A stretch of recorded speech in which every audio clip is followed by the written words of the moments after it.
Hello TET aspirants. Today we are going to take the classes about adverbs. Adverb definition. ಇವತ್ತು ನಾವು ಕ್ರಿಯಾ ವಿಶೇಷಣದ ಕುರಿತು ವಾಕ್ಯಗಳನ್ನು, ಉದಾಹರಣೆಗಳನ್ನು ಹಾಗೂ ವಿಧಗಳನ್ನು ನೋಡೋಣ. Stay tuned to our channel. Definition of the adverb. An adverb is a word that modifies a verb, adjective or another adverb. It tells how, when, where or to what extent an action is done. Examples: She sings sweetly. He came yesterday. They play outside. She runs very fast. Kannada explanation. ಕ್ರಿಯಾ ವಿಶೇಷಣ adverb ಅಂದರೆ ಅದು ಕ್ರಿಯೆ, verb ಅಥವಾ ಗುಣವಾಚಕ, adjective ಅಥವಾ ಇನ್ನೊಂದು ಕ್ರಿಯಾ ವಿಶೇಷಣ ಅಡ್ವರ್ಬ್ನ ಗುಣವನ್ನು ತಿಳಿಸುವ ಪದ. ಅದು ಹೇಗೆ, ಹೌ, ಯಾವಾಗ, ವೆನ್, ಎಲ್ಲಿ, ವೇರ್, ಎಷ್ಟು ಮಟ್ಟಿಗೆ, ಟು ವಾಟ್ ಎಕ್ಸ್ಟೆಂಟ್ ಎಂಬುದನ್ನು ಸೂಚಿಸುತ್ತದೆ. ಉದಾಹರಣೆಗಳು: ಅವಳು ಸುಂದರವಾಗಿ ಹಾಡುತ್ತಾಳೆ. ಅವನು ನಿನ್ನೆ ಬಂದ. ಅವರು ಹೊರಗೆ ಆಡುತ್ತಾರೆ. ಅವಳು ಬಹಳ ವೇಗವಾಗಿ ಓಡುತ್ತಾಳೆ.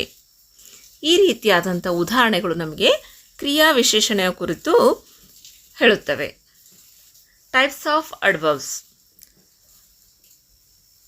ಮೊದಲನೇದಾಗಿ first one is adverb of manner. ಹೇಗೆ. Describes how an action happens. Example: slowly, neatly, carefully. ಉದಾಹರಣೆ: ನಿಧಾನವಾಗಿ, ಜಾಗೃತೆಯಿಂದ, ಚೆನ್ನಾಗಿ. adverb of time ಅಂದರೆ ಯಾವಾಗ. Describes when an action happens ಅಂದರೆ ಆ ಒಂದು ಕ್ರಿಯೆ ಯಾವಾಗ ನಡೀತು ಅನ್ನುತ್ತಾ ಹೇಳೋದನ್ನು ನಾವು ಅಡ್ವರ್ಬ್ ಆಫ್ ಟೈಮ್ ಅನ್ನೋದನ್ನು ಇಲ್ಲಿ ಮೆನ್ಷನ್ ಮಾಡ್ತೀವಿ. ಉದಾಹರಣೆಗೆ now, soon, yesterday, always.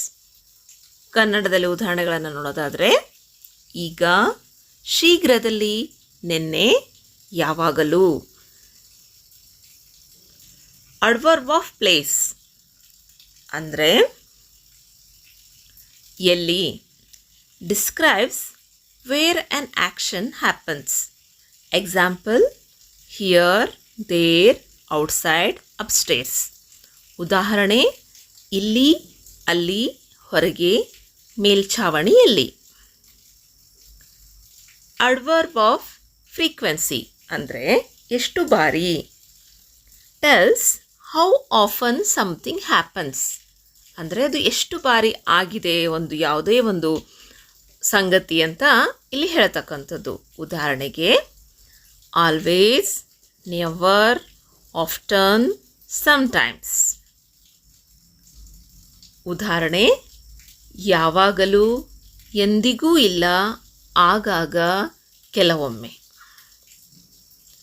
Adverb of degree ಅಂದರೆ ಎಷ್ಟು ಮಟ್ಟಿಗೆ ಅಂತ. Tells how much or to what extent.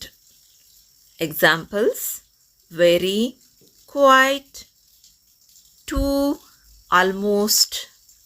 ಉದಾಹರಣೆ: ತುಂಬ, ಸಾಕಷ್ಟು, ಹೆಚ್ಚು, ಹತ್ತಿರ. ಈ ರೀತಿಯಾಗಿರ್ತಕ್ಕಂತಹ ಎಲ್ಲ ಅಡ್ವರ್ಬ್ಗಳನ್ನು ನಾವು ಅಡ್ವರ್ಬ್ ಆಫ್ ಡಿಗ್ರಿ ಅಂತ ಕರಿತೀವಿ. ಇವಾಗ ಪ್ರಾಕ್ಟೀಸ್ ಎಕ್ಸಸೈಸನ್ನು ನೋಡೋಣ. Fill in the blanks with suitable adverbs. ಮೊದಲನೇ ಪ್ರಶ್ನೆ, ನೀವು ಇದನ್ನು ಸ್ವತಃ ನೀವು ಒಂದು ನೋಟ್ಬುಕ್ಕಲ್ಲಿ ಬರೆದು ಪ್ರಾಕ್ಟೀಸ್ ಮಾಡಿದ್ರೆ ನೀವು ಎಕ್ಸಾಮಲ್ಲಿ ಬೇಗ ಏನು ಮಾಡ್ಬೋದು ಅಂದರೆ ಅಡ್ವರ್ಬ್ಸ್ಗಳನ್ನು ಗುರುತಿಡಿಬೋದು. ಹಿ ರನ್ಸ್ ಡ್ಯಾಶ್ ಫಾಸ್ಟ್. ಇಲ್ಲಿ ಡ್ಯಾಶ್ ಬಂದಲ್ಲಿ ಏನು ಬರಿಬೇಕು ಅನ್ನೋದನ್ನು ಯೋಚನೆ ಮಾಡಬೇಕು ನೀವು. The boy answered the question dash. We met him. She speaks English dash.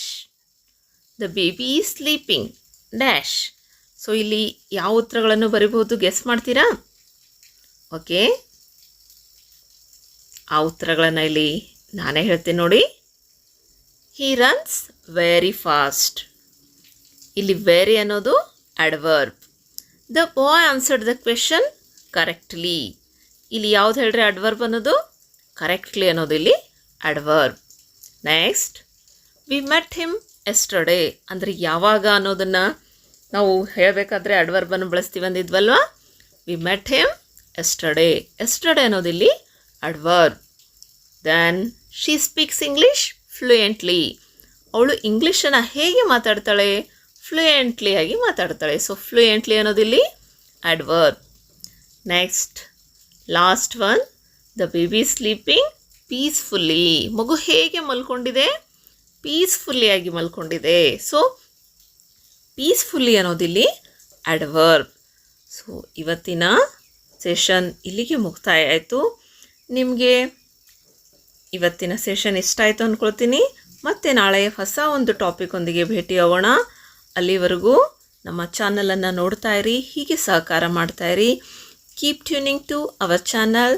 Don't forget to subscribe, to like the content, and please share to your friends. Thank you. We will meet you tomorrow with the next topic. Till then, take care.